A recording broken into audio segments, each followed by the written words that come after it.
पश्चिम बंगाल विधानसभा चुनाव के नतीजों ने देश की राजनीति में बड़ा उलटफेर कर दिया है। ममता बनर्जी की अगुवाई वाली तृणमूल कांग्रेस को करारी हार का सामना करना पड़ा है, तो वहीं दूसरी तरफ भारतीय जनता पार्टी ने पश्चिम बंगाल में ऐतिहासिक जीत दर्ज की है और पहली बार वो अपना मुख्यमंत्री यहां पर बैठाने जा रहे हैं। इस जीत को सिर्फ एक राज्य की सत्ता परिवर्तन के तौर पर नहीं देखा जा रहा है, बल्कि इसके असर राष्ट्रीय राजनीति और विपक्षी गठबंधन पर भी पड़ने की संभावना। और इसी बीच उद्धव ठाकरे की शिवसेना ने अपने मुखपत्र सामना के जरिए बीजेपी की इस जीत पर तीखा हमला बोला है। सामना लंबे समय से शिवसेना की विचारधारा का प्रमुख माध्यम रहा है और उसी के जरिए एक बार फिर से संपादकीय में चुनाव आयोग और बीजेपी दोनों को ही निशाने पर लिया गया है। आइए आपको इस वीडियो में बताते हैं कि सामना में बीजेपी की इस जीत को लेकर क्या क्या लिखा गया है। नमस्कार, आप देख रहे हैं लोकमत हिंदी। मेरा नाम है सोनू कनौजिया। सबसे पहले बात करते हैं चुनाव आयोग पर उठाए गए सवाल की।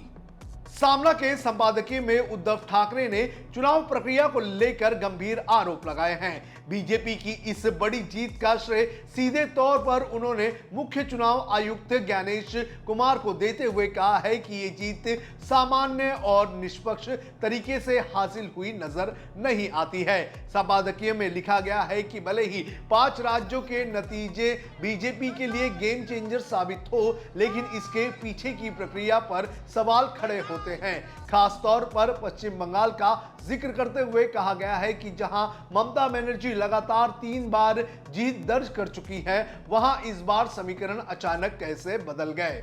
संपादकीय में दावा किया गया कि नरेंद्र मोदी और अमित शाह ने इसके पहले कई प्रयास किए और वो असफल रहे, लेकिन इस बार चुनाव आयोग के रूप में उन्हें एक तीसरा सहयोगी मिल गया, जिसने तस्वीर ही पश्चिम बंगाल चुनाव की बदल दी।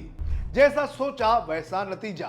सामना के संपादकीय में आगे लिखा गया है कि 5 राज्य के चुनाव के नतीजे ठीक वैसे ही आए हैं जैसा बीजेपी ने पहले अनुमान लगाया था। इसे लोकतंत्र के लिए चिंता का विषय बताते हुए कहा गया है कि चुनाव में एक खास पैटर्न अपनाया गया है। पश्चिम बंगाल में बीजेपी की जीत का श्रेय ज्ञानेश कुमार को देते हुए आरोप लगाया गया है कि उन्होंने एक सहयोगी की तरह बीजेपी के लिए काम किया। संपादकीय के अनुसार बंगाल में करीब 3 लाख अर्धसैनिक बलों की तैनाती की गई और राज्य के कई अधिकारियों को बाहर भेज दिया गया। साथ ही ये भी आरोप लगाया गया कि करीब 92 लाख मतदाताओं के नाम भी सूची से हटा दिए गए, जिसमें एक बड़ी संख्या ममता बनर्जी के समर्थकों की थी। बीजेपी के जश्न पर भी सवाल। शिवसेना यूबीटी ने अपने संपादकीय में कहा है कि ये पूरी घटना ये दिखाती है कि बीजेपी चुनाव जीतने के लिए किस तरह से रणनीतियां अपनाती है। साथ ही यह भी कहा गया है कि पश्चिम बंगाल और तमिलनाडु के नतीजों का असर राष्ट्रीय राजनीति पर दूरगामी होगा। सामना में यह भी सवाल उठाया गया है कि वोटिंग खत्म होते ही बीजेपी ने जीत का जश्न मनाना कैसे शुरू कर दिया। इसे संदेहास्पद बताते हुए कहा गया है कि इससे ऐसा लगता है कि मानो जीत पहले से तय थी और पर्दे के पीछे कोई बड़ी रणनीति काम कर रही थी। संपादकीय में महाराष्ट्र की हालिया घटनाओं का जिक्र करते हुए भी बीजेपी पर निशाना साधा गया है। कहा गया है कि एक तरफ पार्टी के कार्यकर्ता जीत के जश्न में डूबे हुए हैं, तो वहीं दूसरी तरफ देश में महिलाओं के खिलाफ बढ़ते अपराध गंभीर चिंता का विषय बन चुके हैं। महाराष्ट्र में बच्चियों के खिलाफ हुई दर्दनाक घटना का हवाला देते हुए कहा गया है कि ऐसे मुद्दे राजनीतिक जश्न के शोर में दबते नजर आ रहे हैं। अब आपको सुनाते हैं कि इस पूरे मामले को लेकर संजय राउत ने क्या कहा। इस तरह से मैंने तुलना नहीं की, मुझे आपने सवाल पूछा है। ये लोगों ने क्या कहा कि ये जीत कैसे हो गई। मैं मानता हूं ये लोकतंत्र की जीत नहीं है, जरूर ये मोदी शाह की जीत है, ये लोकतंत्र की जीत नहीं है। जिस तरह से पश्चिम बंगाल हो या और राज्यों में एसआईआर के माध्यम से लाखों वोटर्स का नाम काटा गया, इनको वोटिंग का अधिकार नहीं मिला, लाखों लोगों का। ममता बनर्जी का डिफरेंस कितना है? 11 लाख का है। जय पराजय में 11 लाख का डिफरेंस है मेरे हिसाब से, और लगभग 90 लाख वोट काटे गए। तो जीत कैसी?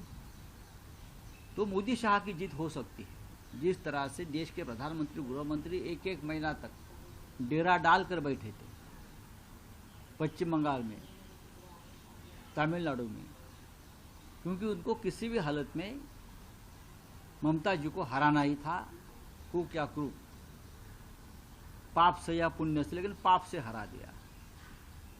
इस प्रकार का चुनाव मैंने पाकिस्तान में देखा है, रशिया में भी देखता हूं मैं, अजरबैजान जैसे देश में मैंने चुनाव देखा इसे। इस प्रकार का चुनाव होता ही नहीं, वहाँ नतीजे पहले फिक्स किए जाते हैं और बाद में चुनाव किए जाते हैं। पश्चिम बंगाल में यही हुआ, तमिलनाडु में यही हुआ है, केरल के लोग ज़्यादा जागरूक हैं। क्या बोलता है एंटी इनकमेंसी, असम में क्यों नहीं भाई, कौन सा बड़ा काम किया वहाँ के मुख्यमंत्री ने? सबसे ज़्यादा ये जो है एंटी इनकमेंसी तो मोदी जी के खिलाफ चल रही थी, चलनी चाहिए, गुजरात के मुख्यमंत्री के खिलाफ चलनी चाहिए, महाराष्ट्र में चलनी चाहिए। लेकिन जहां अपोजिशन की सरकारें हैं वहां हवा विरोधी चल रही है, सरकार उब चुकी, जनता उब चुकी है, तो आपसे क्यों नहीं उब जाती भाई? क्या करते हो आप लोग? छोड़ दीजिए। फिलहाल बीजेपी की इस जीत के बाद शिवसेना यूबीटी ने एक बार फिर से वही सवाल उठाया है जो इससे पहले महाराष्ट्र विधानसभा चुनाव के नतीजों के बाद उठाए गए थे। चुनाव प्रक्रिया की पारदर्शिता और निष्पक्षता को लेकर जारी ये सियासी घमासान आने वाले दिनों में और भी तेज हो सकता है।